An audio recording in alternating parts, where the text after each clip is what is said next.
It's a strange feeling for me to walk around at this place, because normally I drive along here with 150 miles per hour.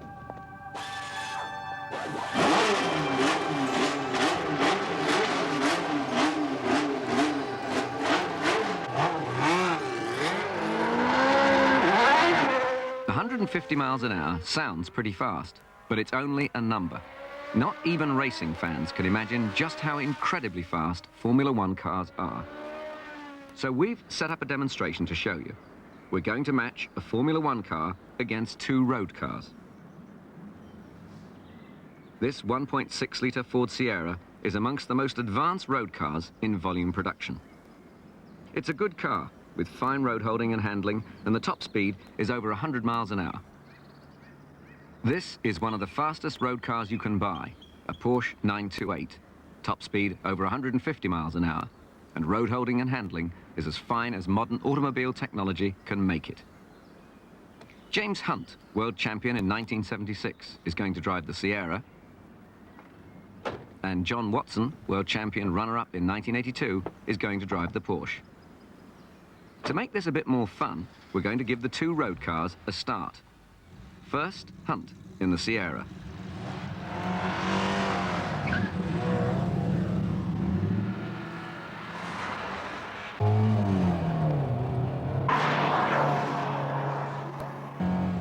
Hunt is trying to be neat as he slides the car around the corner, because the neater you are, the quicker you are.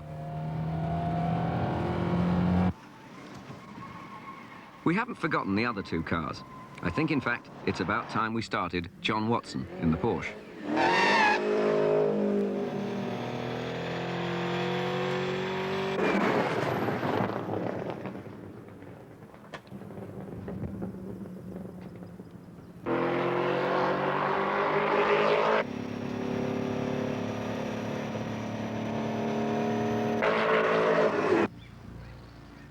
The Sierra had a 35-second start, but here comes the Porsche, catching it up very well.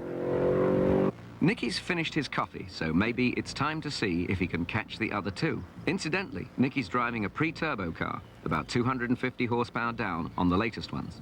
And remember, we're comparing the cars from a standing start over 1 lap, and that's about 3 miles.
You can see how easily the Formula One car beat the two road cars back to the start. Driving a Formula One car at racing speeds imposes tremendous stresses, G-forces, on the drivers. So each driver has a seat actually molded to his body, and he's held in place by a full safety harness. But his head, of course, is unsupported. The problem in corners is only the neck, because the helmet is heavier than a cap, for example. So when you go through to a corner, your head is always moving outwards. And there are some circuits, like in Brazil, where the corners are banked. The G-force is getting so high nowadays that after, I would say, 30 laps, you can't hold your head straight because your muscles start to ache, and they can't cope with the G-force. The older front-engine design of racing cars couldn't develop such great cornering stresses. And in those cars, you could actually see the driver. You might not be able to recognize him, but you could see that somebody was driving the car, see them actually handling it. Nowadays, in the interest of reducing air resistance, the driver is almost covered in. you just see the top of his helmet, and you're scarcely aware of the man, the personality, driving the car. But back to our history. In the late 1950s, a great step forward was made, which took Formula One cars further away from road cars. The English constructor, John Cooper, put the engine behind the driver, but in front of the rear wheels. This was a great improvement in weight distribution, but most road cars are four-seaters, so they couldn't, and still haven't been able to, copy this layout. But even these cars, with their engines behind the driver, were in the dark ages of suspension and handling.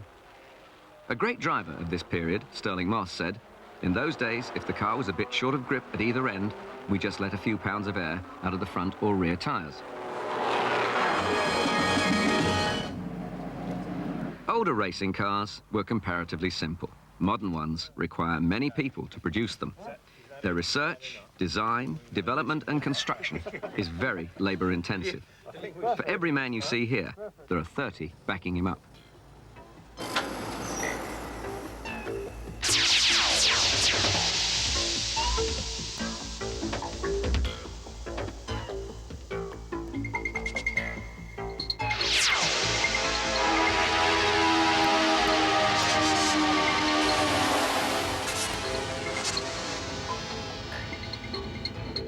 These cars are at the forefront of technology, yet when they leave the factory, they still aren't ready to race.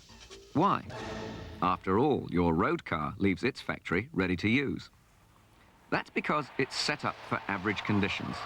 If we were to take even a car like this, which handles well, we could still improve it for this circuit. But then it might not handle so well on a bumpier circuit. There's no such thing as an average setting for a Formula One car. They're fine-tuned for each driver and each circuit they race on. And every circuit is different. Some are flat. Some are hilly. Some are twisty and narrow. Some are wide with fast open corners. Some are as smooth as a pool table. The cars must be exactly right. Because in Formula One racing, hundredths of a second count. This is what practice for the race is about.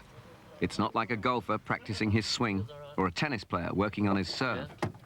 Of course, the drivers are trying out their techniques, but most of all, they're finding the best combination of all the adjustments on the car. So what I need is some more front wing, because it's understeering, especially in the high-speed corners. Or we take some of the rear wing, we're the last hole here. And we need to bleed the brakes because the pedal is quite soft.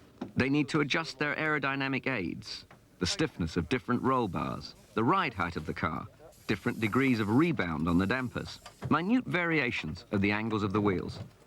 All a giant interrelated jigsaw. And less rear wing, yeah? Yeah. Take one hole off the rear wing, please. And when they talk about how their cars handle, they use two terms all the time, oversteer and understeer. It isn't only Formula One cars that are affected by understeer and oversteer. It affects road cars too. This Ford Cortina is actually a well-balanced car, but this skilled racing driver is going to throw it off balance deliberately. He comes into this corner a little too fast, and watch the back go. That's oversteer.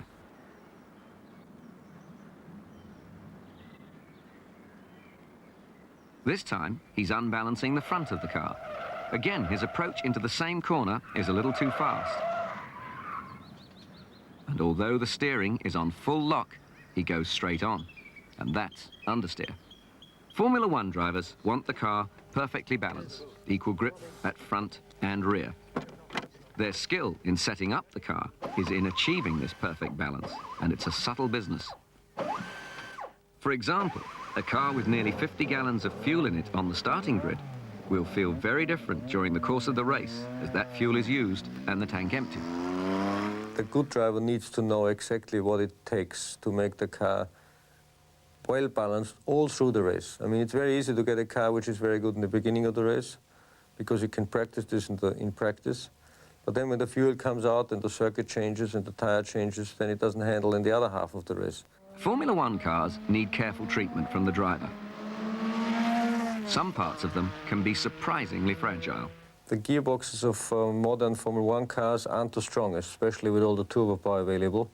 So very often you do get problems with the gears. That means you can't get fourth gear, for example, very easy.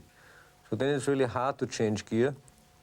You get blisters on your hands, and you really have to watch it not to destroy it even more. So then you have to be very careful changing in that particular gear, which is weak, to make sure it lasts until the end of the race. Unlike a road car, the braking balance on a Formula 1 car, between front and rear, can be adjusted as you drive. It's very important to get this right, as a new driver found trying Niki's car. If you lock rear wheels up, it's not very comfortable because you will start spinning right away. So you have to adjust your brake balance more towards to the front. And then you just practice starting braking later and later. And finally you will lock up one of your front wheels. Then you will put a little bit more to the back again to make sure you have the right brake balance. And then you are set up optimum for the particular circuit. Tyres are a crucial part of the modern racing car. The ones used in the dry have no tread, because the tread on any tyre is useful only to get rid of the water in wet conditions. On the day, you want as much rubber on the road as possible, hence no tread. These tyres are called slicks. They're made of very soft rubber, because soft rubber is more sticky. The harder a tyre's rubber, the longer it lasts, but the less grippy it is. But you couldn't have tyres like this on your road car. The soft rubber lasts only one race, 200 miles or so, and with no tread, you'd slide off the road the first moment it rained. But make no mistake, the carcass under that soft rubber has incredible strength. The tyres have to transmit anywhere up to 900 horsepower, and the temperature they operate at is critical. If they're too cold, they don't grip properly. The mechanics check their temperature and the setup of the wheels by measuring in 3 places, at both sides and in the middle. 21. When all 3 temperatures are similar, they know the setup is right. Formula 1 cars are very precisely calculated designs. Unlike road cars, there's no such thing as styling. Of course, there are rules that govern the size and total weight of the vehicle. But the whole shape of the car and some of its layout is determined by aerodynamics. It wasn't until the 1960s that designers became concerned with aerodynamics, and not until the 1970s that wind tunnels were used extensively.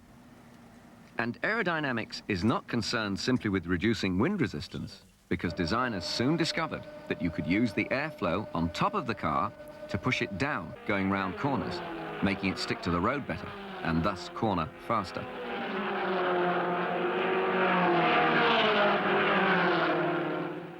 An American, Jim Hall, first tried this idea with the sports racing car, the Chaparral, in 1967, by installing a wing at the back of the car. Formula 1 soon stole the idea. Wings quickly appeared, little ones at the front, bigger ones at the back. Aerodynamics had arrived.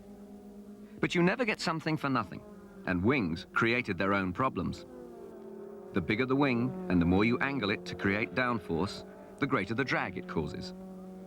So you may be going faster through the corners because of the increased downforce, but you go slower down the straight because of the increased drag. It was in the late 70s that the brilliant English designer Colin Chapman and his Lotus team took aerodynamics a stage further. His Lotus 79 won 6 races before other teams began to use the same aerodynamic effect. Lotus used the air under the car to suck it down onto the track, giving a huge increase in cornering power, with only a small penalty in aerodynamic drag. This technique was described as ground effect. Designers had discovered a way to increase the weight of a Formula 1 car at high speed by more than the weight of this Rolls-Royce. This is what happens to the air under a ground effect car. From where it comes in at the front, it is carefully controlled to swoop down and through an inverted aerofoil shape. This alteration in speed automatically creates the effect of suction at the point where the air is going fastest. The faster the car goes, the more suction it develops. Early ground effect cars sealed the air under the car at the side. It was prevented from escaping by sliding skirts, which were actually in contact with the road. As the car rode the bumps, these skirts slid up and down to compensate and keep the air trapped under the car. Ground effect produced spectacular results, more braking adhesion and more speed. But there were also criticisms of skirted ground effect designs. If a skirt became damaged for some reason, then 70% of the ground effect was lost, and that could make the car uncontrollable. And the suspension on the car had to get stiffer and stiffer to take the pressure. This meant that drivers got a very hard ride indeed. Driving these cars became almost unendurable. Also, if a car's skirts were damaged, and if it went off the track at those new high cornering speeds, it travelled a considerable distance before it stopped. In the early 1970s, the spectators had already been moved back from the edge of the track. You can imagine the cost of doing that again, all over the world. So, to slow the cars down on corners, it was decided that from the beginning of 1983, skirts would be banned. The new cars were so-called flat-bottomed. But now, designers have learned so much about aerodynamics that at their maximum speed, the best 1985 cars, even without their side skirts, develop again almost as much downforce as the weight of the latest Rolls-Royce. Let's take a look at what a modern Formula One car consists of. The Marlboro McLaren is particularly interesting since it is the most successful Formula One car ever raced in a single season, winning 12 of the 16 events in 1984.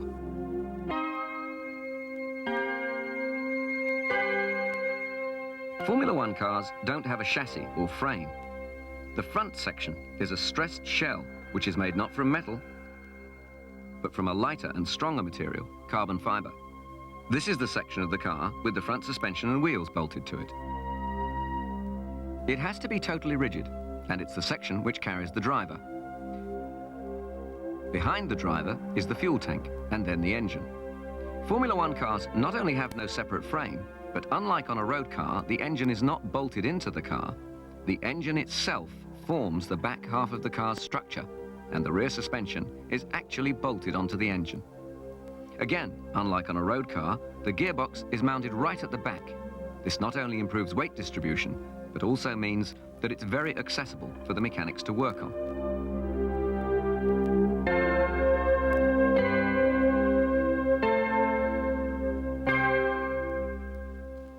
Turbo is one of the trendy words of automobile technology in the 1980s.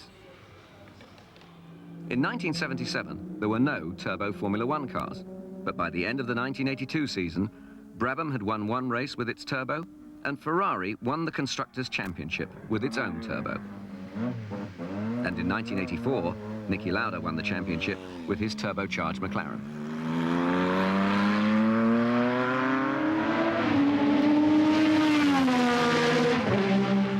You can see the power the turbo produces, but how does it do it? Its principle is very simple. Usually, in a non-turbo system, as the exhaust gases leave the engine's combustion chamber, they just travel down the exhaust pipe and out into the air. But these gases are traveling pretty fast. Indeed, as the engine speeds up, they're traveling very fast. Just rev up your own road car and feel the pressure at the end of your exhaust pipe. This pressure is a kind of power, and it's normally wasted. In a turbo installation, the exhaust gases are diverted to drive a small turbine wheel. The exhaust pressure turns this wheel and then escapes back into the exhaust system on the other side of it. The small turbine wheel is connected to a compressor, which sucks in air and blows it into the combustion chamber of the engine under pressure.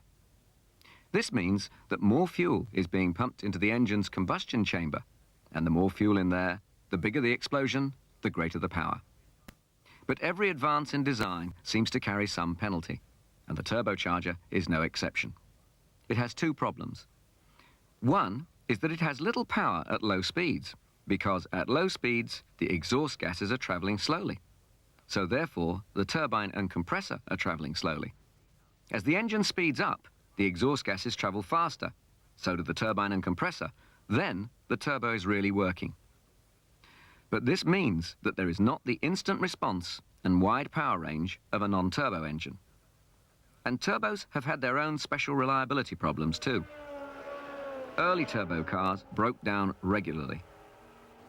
High technology is needed to make turbo installations work. The exhaust pipes have to be made of high nickel alloys, virtually the only metal that won't melt at the heat generated and will stand the intense strain involved.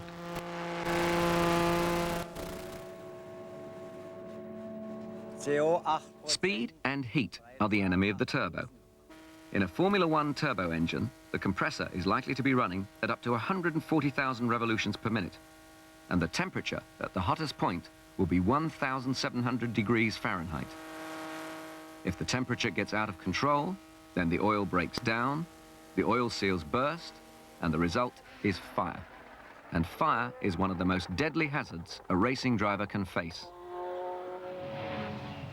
A special feature of turbo engines is that they can be adjusted for a brief period during practice, for example, to produce even more power than usual. In 1984, this created problems even for the world champion. You put another 150 horsepower in your engine.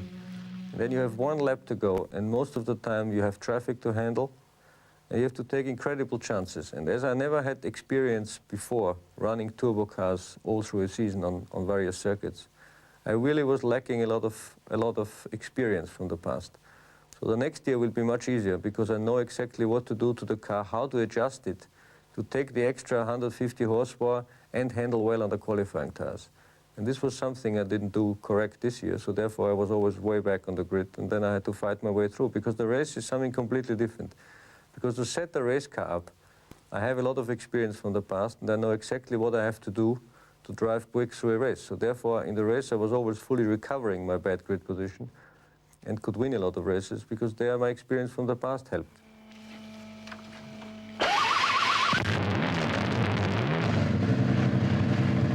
Okay, let's assume the car is set up as well as it can be, and suppose that in the race, it's quick, but not actually in the lead. Then comes the real skill, overtaking another driver.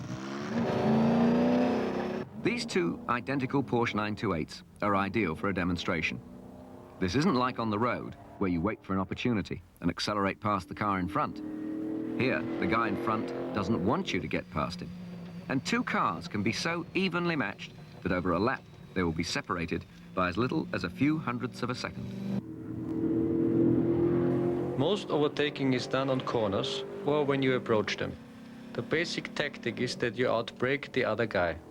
If you can leave your braking just that fraction later, you may be able to get your nose in front. This is all extremely dangerous, and we have to rely on each other to give way at a certain moment. Our rule for ourselves is that when you see that the other man has braked later than you give way. If you don't, both cars may come off the road.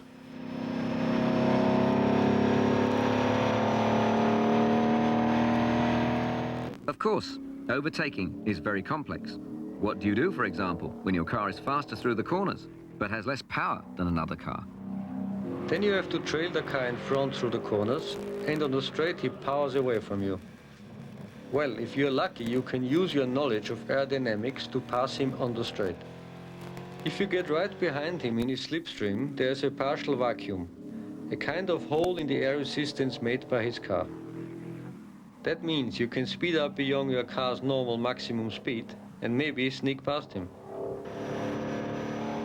Of course, you may try to stop your opponent getting in your slipstream. But the psychological pressure on the driver in front in this situation is simply enormous. He knows that the smallest error and the man behind will slip past him. Some drivers, on some days, can resist that pressure. On others, they can't.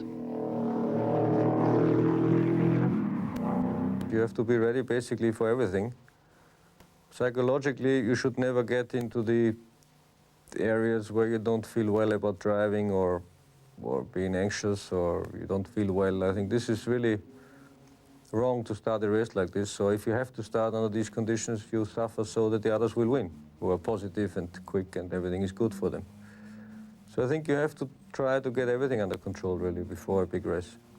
So the next time you're watching a Formula One Grand Prix at the track or on television, I hope what we have shown you will help to make the race more enjoyable.